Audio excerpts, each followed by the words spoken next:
Hi, my name is Jacob Joe, and I wanted to welcome you to the leadership training video for the 2017 Unity Retreat. Now, if you're watching this video, it means that you have either volunteered or thinking about volunteering to be a counselor at this year's retreat.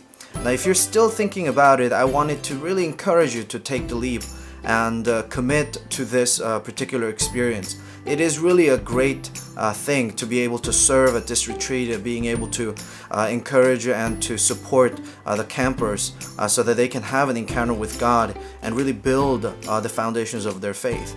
I don't think I've ever met a person who has volunteered and given their time to this retreat who has regretted doing so. In fact, most people will end up with huge blessings, and some of them would end up with life-changing experiences through this retreat. So once again, I wanted to, if you're still thinking about volunteering for this retreat, I wanted to really encourage you to do that. Now, if you have already volunteered and you have committed to serve at this retreat as a counselor, I wanted to personally thank you, as this is a huge responsibility, and yet it is such a rewarding responsibility for which there is a great demand for. So I really wanted to thank you for serving and volunteering your time and effort to this retreat.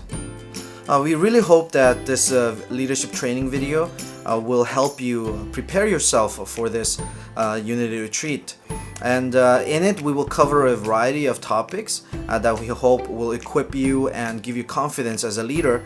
And we will do so through the course of several episodes. You can also download the manual, and which you will find down there in the description, a link to it. And I would actually recommend that you open the manual as you watch the videos. But in any case, we hope that as you watch this and as you review the material, you will be able to get a sense of what we really hope a counselor can be at this retreat. But most importantly, we hope that this video is not just an instructional guideline, but it's a form of encouragement and affirmation to let you know that you have indeed been called by God, and that not everything may be perfect, but you do have what it takes and what is needed to be the kind of leader that God has called you to be. So join us for the next few episodes, and we'll be seeing you at the retreat. Thank you again for watching. And right now, I want to introduce you to a very special person.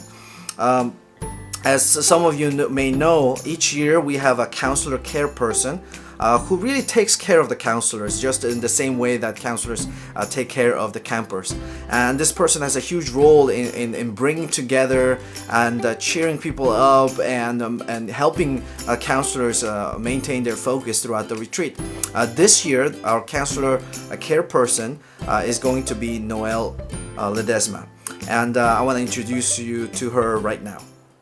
Hi, I'm Noelle, and I'm in charge of counselor care this year. And I've kind of given myself the name counselor caregiver because I've been doing ministry here at SCUM for a really long time, both in youth and in CM, and I've learned a lot along the way. And I just want to lend you some of my experience and my knowledge, stuff I've learned through trial and error, really.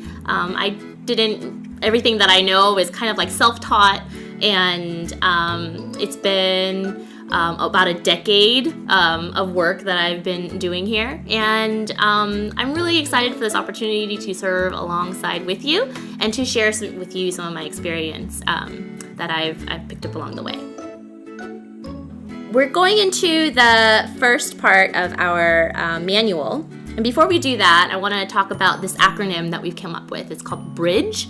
Each letter is going to remind you about something important that you need to remember when you're leading as a small group leader. We chose the word bridge because just as Jesus is the bridge for all of our students to God, we kind of want to follow in his example and be a bridge throughout the retreat. Jesus is still the bridge that's going to take these kids and direct them to God. But I think for us, we're going to be more of a support system.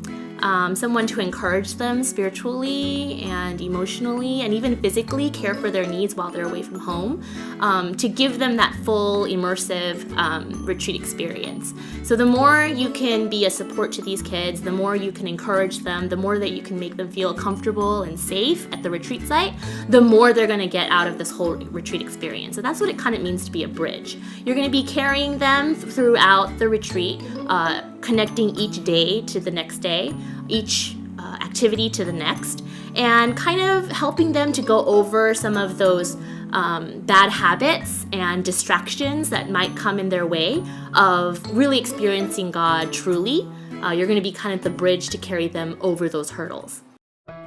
Okay, so let's get into the acronym BRIDGE. The first letter in the acronym BRIDGE is B for boldness. So why would we talk about boldness? Boldness is a really good thing to remember when you're coming into the retreat site, right off the bat, to know that you have the power of God behind you, supporting you, and giving you the authority to lead.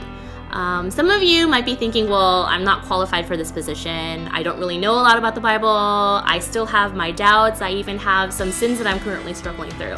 That's all okay. We're all sinners. We're all going through stuff. God chose you for this specific purpose. He wants you to use what you're going through in your life to be a light and to help kids going through the same things that you are.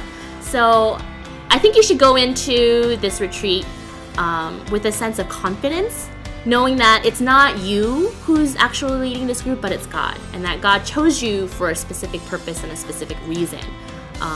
It's no mistake that these kids were put into your group. In fact, even before the small groups were even formed, God already knew which kids would be in your group, which kids you would have a strong relationship with, and the conversations that you would already have. So I think you should approach a small group as open as possible. God, in His sovereignty, has chosen you, yes, you, to be the leader of this small group. So go and lead with boldness and with confidence, knowing that you have the power of the Almighty behind you to support you. Say what you need to say. Speak truth. Don't be shy about it. Tell these kids honestly what the Bible says. Teach them to take the word and to really apply it to their lives, not just throw it away or to graze over it. Challenge them to be more than what they are. Challenge them to grow their faith and to deepen their understanding of Him, to ask God the really hard questions that they have in their hearts, and to really wrestle with Him and to come to a place where they're going to understand Him more and to know Him more. Push them to their limits. Take charge of your group and insist that they participate and insist that they get the most out of the retreat. Be bold when you lead, and I'm sure your small group is going to do great things. So now we will be reviewing the letter R for role. And to do that, I've asked a few people to help me with the discussions and with some of the topics that we'll be discussing. And I want to introduce you to them right now. So we're going to start from my right side, and if you can just introduce yourself to our audience and just tell them who you are. I'm Noelle. I'm from Santa Clara KUMC. I'm Andy. I'm from Contra Costa UMC. I'm Ted. I'm from Bethel KUMC. I'm Julie. I'm from Santa Clara KUMC. And my name is Jacob, and I'm also from Santa Clara KUMC. Now all of us here are part of the administrative team for this retreat, and we are very blessed to be doing this panel discussion and this table discussion for the leadership manual.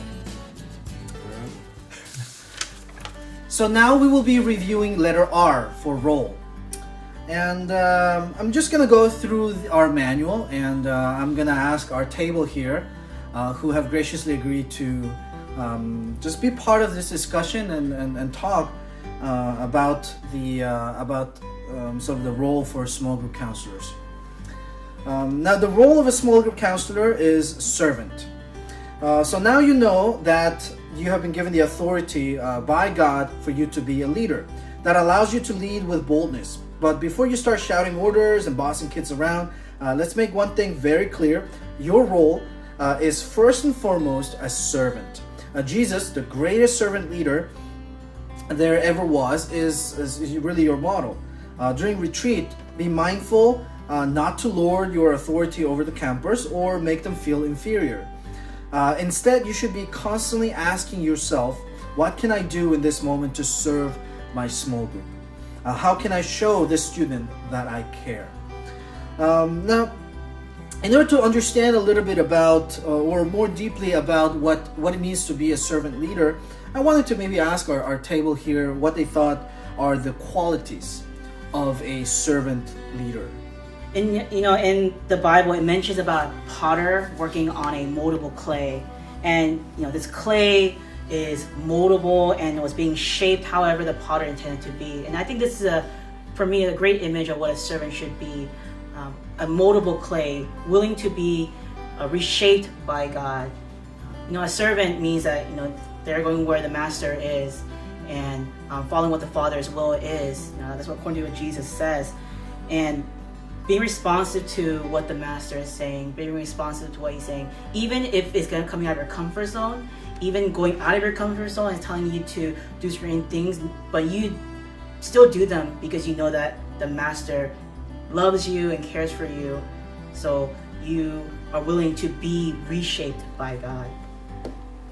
Yeah, like if there's like a group of kids and you know that God is calling you to get into that conversation and to really guide them through that, but you're not really the kind of person to kind of just go up to people and say, hey, it's not really in your comfort zone to like start a conversation or to like approach a big group of people. Maybe you're more of an introvert, but a small group leader that God is leading you toward that, then that's something that you would have to do. Maybe you're not comfortable praying out loud, but the Spirit is leading you to pray for a student, and you're not really sure of the words or you're not really sure what you're going to say, but you're going to do it anyway in faith, knowing that the Spirit's going to give you the words at the time. Or maybe you're not as upbeat or as energetic as other people, but during the retreat, you kind of have to be kind of the encourager, the cheerleader for everybody, and it's something you have to do out of your comfort zone. Yeah, another quality of a servant leadership I think is very important is humility. It's to have a humble attitude. And what that means is to be thinking of others and considering others before yourself. And I believe that that's going to be very important and necessary to display throughout the retreat. What makes me think of humility is when there's a million other things that you could be doing instead of coming to this retreat. There's a million things that you want to be doing when you're tired or you want to just relax and talk to your other friends from church. But humility tells you to think of your campers, think of your small group members first, and always think about them, not only in times where they're hanging out with fellow campers, but if they're by themselves or they're not taking care of themselves and eating at meal times, to always keep an eye out for that and just keep their best interests in your mind and in your heart at all times. Oh, they're all really great things, and I think very important ones to remember as servant leaders. I want to maybe also ask the table, I'm sure that some of the people who are watching this and sort of thinking about being counselors, they might actually sort of be concerned about some of the challenges, some of the difficulties, and maybe we could share a little bit about what are the biggest challenges of being a servant leader, of being a servant to others. Yeah, it's true. Being a servant leader is hard. Being a counselor is hard. You're going to be tired. You're going to be emotionally, spiritually exhausted by the end of it. For me, it was always hard to kind of like maintain that joy and that energy all the way through to serve joyfully, to not, like when I'm tired to not give up and not grumble about like why I have to do this, but to really do it with a joyful spirit and a joyful heart. A smile on my face so my kids know that I'm like really enjoying my time with them. Yeah. I think to just go off what you say, how you're tired and you personally want to just rest. I think for me, in some ways, it's the tension between doing my way versus doing God's way. There's a lot of times where not just being tired, but also maybe doing a lot of busy work where I think, I need to do this, I need to do this, I need to do this. But sometimes, many times, God may be pulling me out of my comfort zone, God may be placing me somewhere where I may not want to do it, but God wills me to do it, wants me to do it. Like, when if I'm having a one-on-one with a student, then I wouldn't, and I want to give them advice, but the Spirit is telling me just simply listen, just simply be there for them as they're sharing. Then rather than doing my way of just giving them advice, I would simply just listen and be there for them. So when I think of all the different roles that we're supposed to play as a leader and as a small group leader for this retreat, I think it's so overwhelming to come into here and have all these expectations of yourself. But I think above all else, we need to root ourselves in a certain identity. And aside from all these jobs that we're supposed to have as a servant, as a facilitator, as a brother or sister, or even somebody cleaning up after the campers and after ourselves, I think we have to come back to something. We have to fall back on something, and that something we should fall back on is our identity, primarily as a servant. Not only a servant of God, but a servant to our campers, a servant to this retreat, a servant to the kingdom. And ultimately, when we take a step back and remind ourselves of this, whenever we feel the temptations to, become a teacher, become a parent, or become an older brother or sister, we just root ourselves in this identity of a servant, and I think that'll really serve to humble ourselves and put us in the correct posture throughout retreat. Amen. Now let's review our role, the role of a small group counselor as a facilitator. Now imagine the first group meeting. You as a counselor have 4 to 8 new campers that have never met. If you feel nervous or awkward, think of how the campers feel. Listen to what each person is saying and try to bridge the topics from one person to another so that they can relate and connect to each other. There should be a natural ease and organic flow to the conversation. It's your job to make sure the small group discussion time is a positive experience for everybody in the group. Now thinking about a little bit about the sort of first experiences, unfamiliar environments, I want to maybe ask the table to see if they could share a little bit about what was it like for them to go to one of these retreats for the first time, or to be put in an unfamiliar environment like that. Yeah, I remember the first retreat that I went to as a camper. It was overwhelming. It was something that I never went to before, and just seeing all the people, all the older counselors, and just everybody.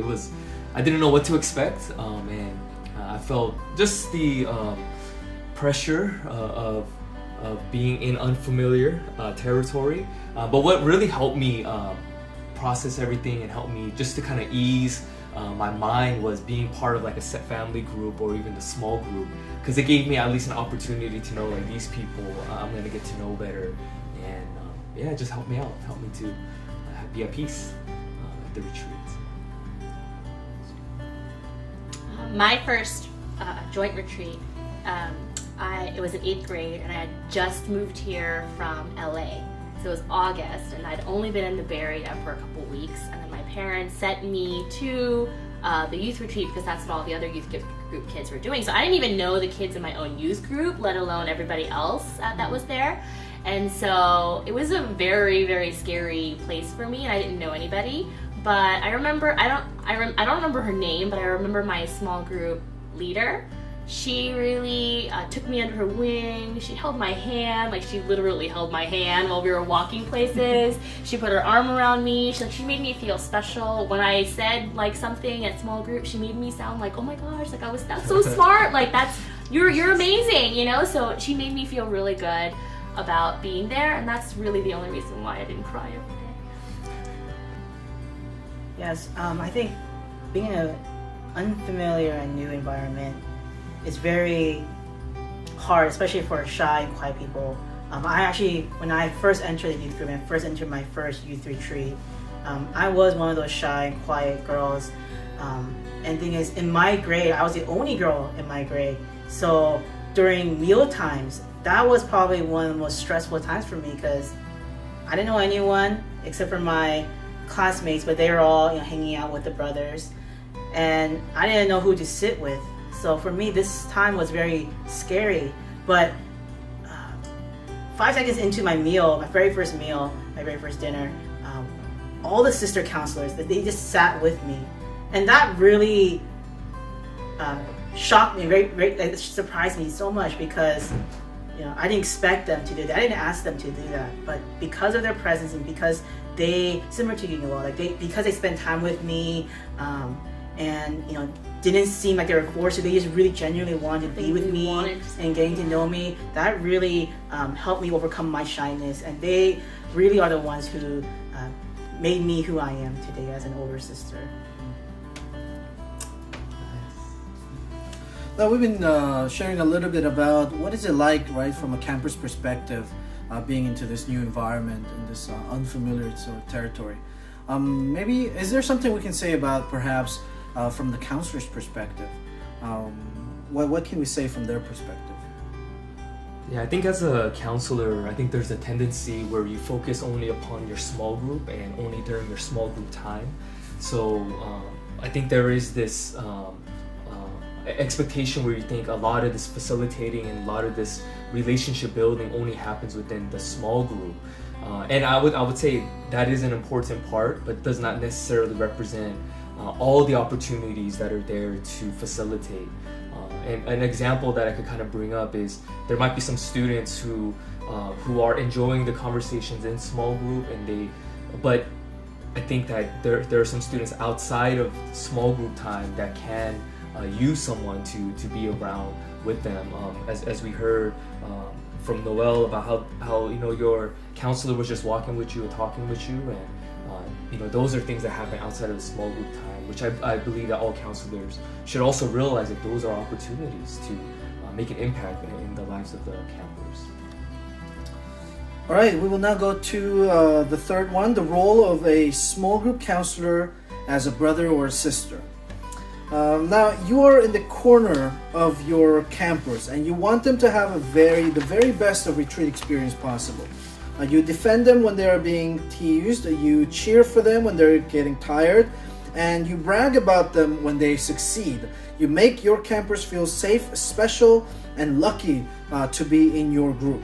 As someone who is a little bit older or a little bit wiser, you have the privilege of believing for the campers that they do not yet know or have not experienced, especially when it comes to knowing and experiencing God.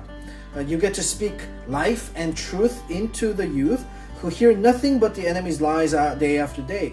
Students who are broken and weary from the troubles of life will look to you for some sort of hope and encouragement, and it will be your role as a brother or a sister to love them in that moment.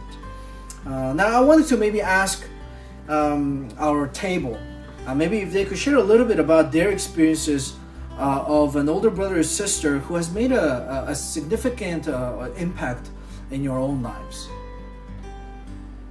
I think the one who comes up in my mind first and foremost, the ones who I knew that didn't stop praying for me. In high school I really was I was really not a good student. I was not the greatest and kindest person, and also I wasn't very kind to myself either. I didn't love myself, so I was really depressed and very alone. But then I knew, and I was aware because the sisters around me, especially my sister counselor, she was telling me that she is praying for me. And even though I was giving her a hard time, she was so patient with me. She was so just full of grace, to the point where I just didn't understand why she was so nice to me, even though I'm giving her the hard time. But she kept telling me, I'm praying for you, I'm praying for you. And it was actually at that retreat where I experienced the grace of God. I experienced the answered prayer that she had for me. And when I came to her and told her like what happened to me, she knew like things were already changed in my life.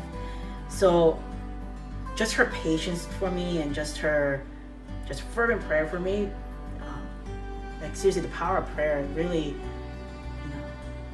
you can't underestimate that.